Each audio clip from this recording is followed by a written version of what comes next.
In To Kill a Mockingbird by Harper Lee, tomboy Scout Finch comes of age in a small Alabama town during a crisis in 1935. She admires her father Atticus. She admires how he deals with the toughest of issues of racism, injustice, and intolerance.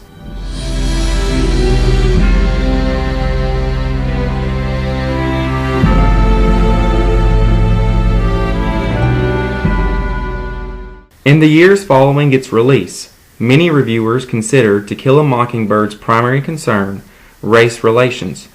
In fact, literary scholars have remarked that To Kill a Mockingbird was written and published amidst the most significant and conflict-ridden social change in the South since the Civil War and Reconstruction. Inevitably, despite its mid-1930s setting, the story tells the perspectives of the 1950s, its conflicts, tensions, and fears induced by the beginnings of the civil rights movement.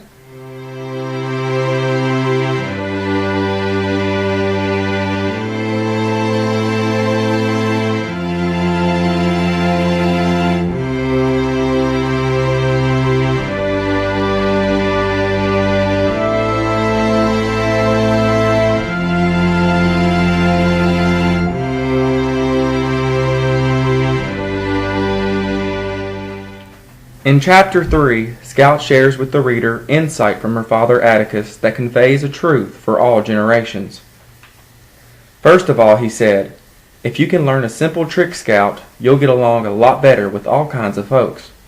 You never really understand a person until you consider things from his point of view, until you climb into his skin and walk around in it."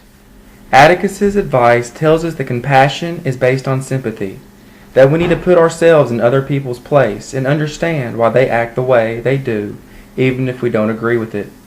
The moral here is to respect people's differences and never act like you are better than them, because when you do act like you are better than someone else, it can sadly lead to a new issue rooted from ignorance and hatred: bullying.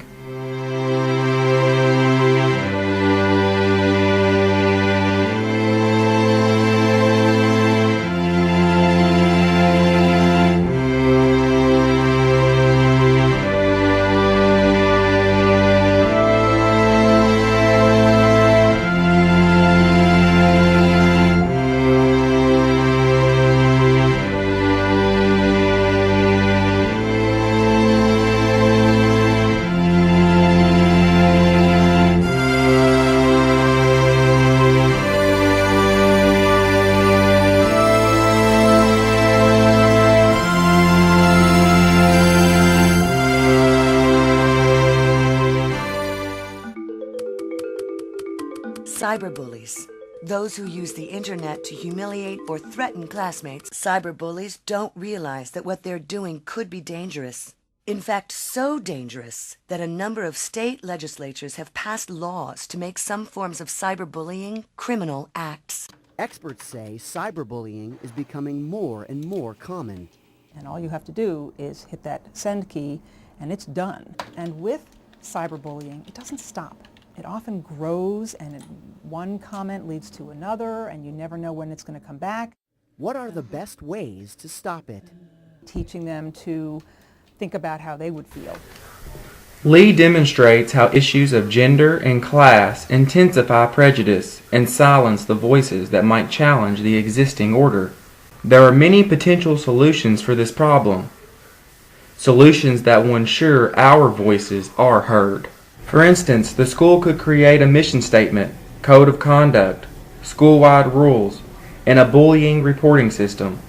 Yet none of these measures will have much effect until the students accept responsibility for using technology in an ethical and legal way, and this begins with education.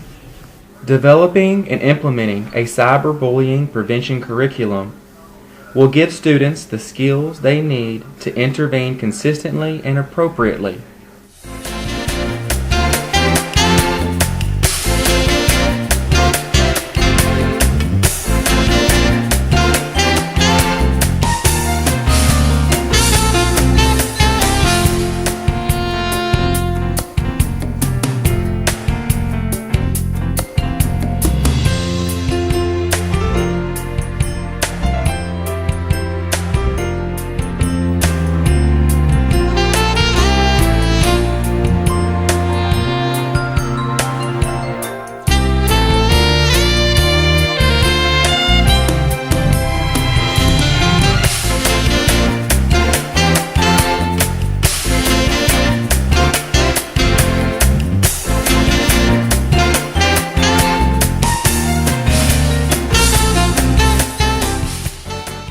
Ongoing education includes the use of staff meetings, assemblies, newsletters to families, and the school website to help establish a positive school climate. Education should continue in the classroom as well, with instruction for digital safety that will prevent issues from occurring, allowing students to focus on their learning. Integrating the use of Web 2.0 technologies in the internet and learning will strengthen students' digital skills, preparing them for a future in careers and civic responsibilities and personal life in the 21st century. From the Jim Crow laws to our first African American president, it is evident that progress has been made since the publication of To Kill a Mockingbird. We can be part of progress as well.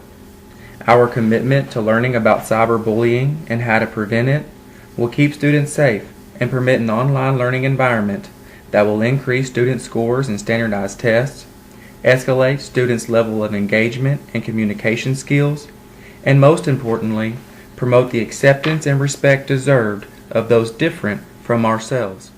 When struggles do arise, we must resolve to have the courage that Atticus speaks of. Courage is not a man with a gun in his hand. It's knowing you're licked before you begin, but you begin anyway, and you see it through, no matter what. You rarely win, but sometimes you do. By following the steps in this plan, we can win. We can defeat cyberbullying.